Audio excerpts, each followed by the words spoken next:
இந்த ஜாதகத்தை பார்க்கலாம். ரிஷப லக்னம், லக்னத்தில் சந்திரன், கடகத்தில் ராகு, சுக்கிரன் மற்றும் செவ்வாய், சிம்மத்தில் குரு மற்றும் சூரியன், கன்னியில் புதன், விருச்சிகத்தில் சனி, மகரத்தில் கேது. இதற்குரிய நவாம்சத்தை பார்க்கலாம். மிதுன லக்னம், ரிஷபத்தில் கேது, மிதுனத்தில் சந்திரன், கடகத்தில் செவ்வாய், கன்னியில் சூரியன், துலாத்தில் சுக்கிரன், விருச்சிகத்தில் சனி மற்றும் ராகு, தனுசில் குரு, மகரத்தில் புதன். லக்னாதிபதி சுக்கிரன் 3இல் இருக்கின்றார். லக்னத்தில் 3ஆம் அதிபதி சந்திரன் உச்சமாக பரிவர்த்தனையில் இருவரும் இருக்கின்றனர். லக்னத்தில் சந்திரன் இருக்கின்றார். லக்னாதிபதி சுக்கிரன் கடகத்தில் இருக்கிறார். இருவரும் பரிவர்த்தனையில் இருக்கின்றார்கள். இங்கு லக்கினத்தோடு சந்திரன், சுக்கிரன் மற்றும் சனி தொடர்புபடுகின்றனர். சுக்கிரன் பரிமாற்றம் காரணமாக ரிஷபத்தோடு தொடர்பு.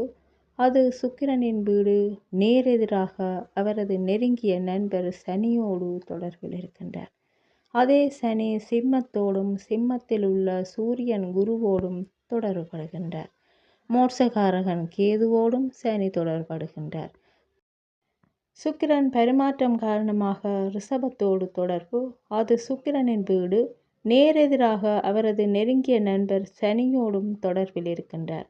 அதே சனி சிம்மத்தோடும் சிம்மத்தில் உள்ள சூரியன் குருவோடும் தொடர்புபடுகின்றார். மோட்சகாரகன் கேதுவோடும் சனி தொடர்புபடுகின்றார்.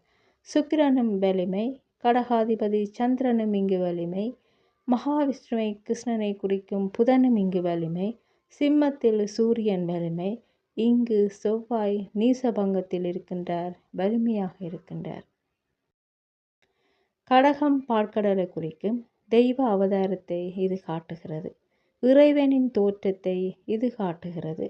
செவ்வாய், சனி, சுக்கிரன் மற்றும் சந்திரன் ஆகியவற்றின் நுட்பமான சேர்க்கையின் காரணமாக ஸ்ரீ கிருஷ்ணருக்கு காந்த ஆளுமை, கரும் சிவப்பு கன்னங்கள், பவள உதடுகள், கண்கவர் முகம் மற்றும் வான நீல போன்ற நிறம் போன்ற இந்த அம்சங்கள் இருந்தன என்பதை பாரம்பரிய நூல்களில் இருந்து நாங்கள் அறிகின்றோம். லக்னாதிபதி சுக்கிரன் நவாம்சத்தில் சொந்த வீட்டில் இருக்கிறார். இதன் விளைவாக பாகவதம் குறிப்பிடுவது போல தாழ்ந்த சண்டாளர்களுக்கு கூட கிருஷ்ணர் மரியாதை காட்டுவதில் வல்லவராக இருந்தார். செவ்வாய் நீசபங்கமாக 3இல் தைரிய வீரியஸ்தானத்தில் இருக்கின்றார், வலிமையாக இருக்கின்றார். போர்க்களத்தில் இவரை வெல்ல முடியாத திறமை காணப்பட்டது. அவர் வலிமை மிக்க சிசுபாலனையும் மற்ற அரசர்களையும் வலிமை மிக்க எதிரிகளையும் துணிச்சலாலும் சாதுரியத்தாலும் தோற்கடித்தார். அதாவது வலிமை மிக்க சிசுபாலனையும் மற்ற அரசர்களையும் வலிமை மிக்க எதிரிகளையும் தனது துணிச்சலாலும் சாதுரியத்தாலும் தோற்கடித்தார் என்பது குறிப்பிடத்தக்கது. 2க்கு சொந்தமான புத்தி கிரகமான பேச்சு கிரகமான புதன் 5இல் உச்சமாக இருக்கின்றார். புத்திசாலித்தனமான வீட்டில் உச்சம் பெறுகிறார். இது அவருடைய அற்புதமான நுண்ணறிவு மற்றும் அசாதாரண உரையாடல் திறன், பகுப்பாய்வு புரிதலில் நிகரற்ற மாபெரும் அறிவாற்றல் போன்ற தனித்துவமான திறமையை இது குறிக்கிறது. அவர் தனது வாழ்நாளில் எண்ணங்களின் நற்பண்புகளை பெற்றார். வஞ்சகங்களையும் கடந்து சென்றார். எல்லா சிந்தனையாளர்களையும் விட உயர்ந்தவராக இருந்தார். கிருஷ்ணனுக்கு ராஜதந்திரம் மற்றும் எல்லையற்ற பார்வை, நிதானம் போன்ற அசாத்தியமான குணங்கள் இருந்தது, திறமை இருந்தது என்று சொல்லலாம். புதனின் சிறந்த தன்மையே இதற்கு காரணமாக இருந்தது. குரு லக்னத்துக்கு 4இல் இருக்கிறார். ஸ்ரீகிருஷ்ணர் பணக்கார மற்றும் அனுதாபமுள்ள ஒரு சிறந்த மனிதர். 10ஆம் வீட்டதிபதி லக்னத்தை பார்க்கின்றார். 10ஆம் வீட்டதிபதி லக்னத்தை பார்க்கின்றார். ஆத்மகாரகன் சூரியனோடு இணைந்த குரு 10ஆம் வீட்டை பார்க்கின்றார். லக்னாதிபதி சுக்கிரன் மற்றும் 12ஆம் அதிபதி செவ்வாய் ராகுவுடன் இணைந்திருப்பதன் மூலம் கிருஷ்ணரின் சிறை பிறப்பு, அதாவது கிருஷ்ணர் சிறையில் பிறந்தார் என்பது எல்லோருக்கும் தெரியும் அல்லவா. இதன் விளைவாக தர்மத்தை பாதுகாப்பதற்கான தீவிர ஆர்வத்தை அவர் கொண்டிருந்தார். இங்கு செவ்வாய் ராகுவோடு இணைந்திருக்கின்றார்.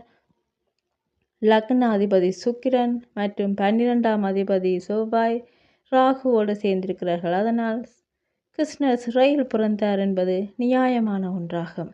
இதன் விளைவாக தர்மத்தை பாதுகாப்பதற்கான தீவிர ஆர்வத்தை அவர் கொண்டிருந்தார்.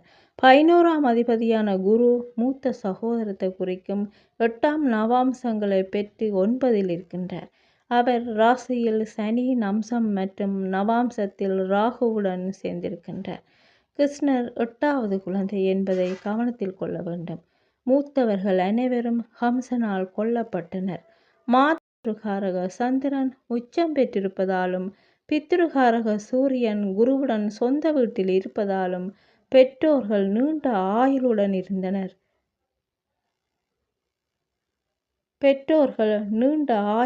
இருந்தனர். களத்திரகாரகன் சுக்கிரன் மற்றும் செவ்வாய் ராகுவுடன் சேர்க்கை. கிருஷ்ணருக்கு பல மனைவிகள். ஆனால் சுக்கிரன் ராகுவுக்கு அருகில் இருப்பதனால் சிற்றின்பத்தில் இருந்து விலகியிருந்தார் என்று சொல்லலாம். ஆனால் சுக்கிரன் ராகுவுக்கு அருகில் இருப்பதாலும் பரிவர்த்தனையாகும் போது செவ்வாய் கிரகத்தில் இருந்து விலகியதாலும் அவர் எந்தவிதமான பற்றுதலும் இல்லாமல் இருந்ததால் அவர் மனைவிகள் மீதான அவரது அன்பில் கறை இல்லை என்று சொல்லலாம்.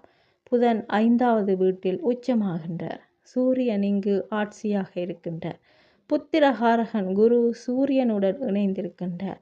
அதற்கடுத்த ராசியில் புதன் மிகவும் வலிமையாக இருக்கின்றார். இதனால் கிருஷ்ணருக்கு எண்ணற்ற குழந்தைகள் பிறந்தன. 4வது வீடு கல்வியை குறிக்கும். 4வது வீட்டில் சூரியன் பலமாக இருக்கின்றார். அவரோடு அவரது நண்பர் குரு இருக்கின்றார். 4வது வீடு வலுவாகவே இருக்கிறது. கிருஷ்ணர்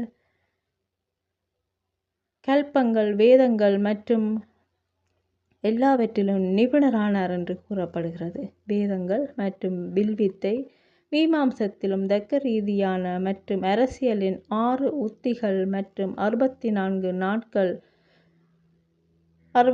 இரவுகளுக்குள் அவர் 64 வகையான கற்றல்களில் நிபுணரானார் என்று கூறப்படுகிறது. 3ஆம் வீட்டதிபதி சிறப்பான நிலையில் இருக்கின்றார். 7ஆம் வீட்டுக்குரிய செவ்வாய் அவர் மேரஸ்தானாதிபதி ஆவார். இந்த செவ்வாய் 3ஆம் இடத்தில் பலவீனமாக இருந்தாலும் சந்திரன் பரிவர்த்தனையாகும் போது கடகத்துக்கு சந்திரன் வருகின்றார். அப்போது செவ்வாய் பலமாகின்றார். ஆனாலும் இங்கு ராகு இருக்கின்றார். அதே நேரத்தில் இங்கு செவ்வாய் அம்சத்திலும் கடகத்தில் என வர்க்கோத்தமமாக மிகவும் பலமாகத்தான் இருக்கின்றார். சந்திரன் செவ்வாய் தசை 11 வயது வரை நடந்தது. இந்த காலகட்டத்தில் கடுமையான பக்கவாதம் ஏற்பட்டு இன்னலுற்றார். அவர் தனது வாழ்க்கையில் பல நெருக்கடிகளை எதிர்கொண்டார். அதிலும் குறிப்பாக கிருஷ்ணனை கொல்ல ஹம்சனால் அனுப்பப்பட்டவர்களால் பல இன்னல்களுக்கு முகம் கொடுத்தார் என்று சொல்லலாம். அநேகமாக செவ்வாய் தசாவின் இறுதியில் கிருஷ்ணர் கொடுங்கோலனான தனது தாய்மாமன் ஆகிய ஹம்சனை கொன்றார்.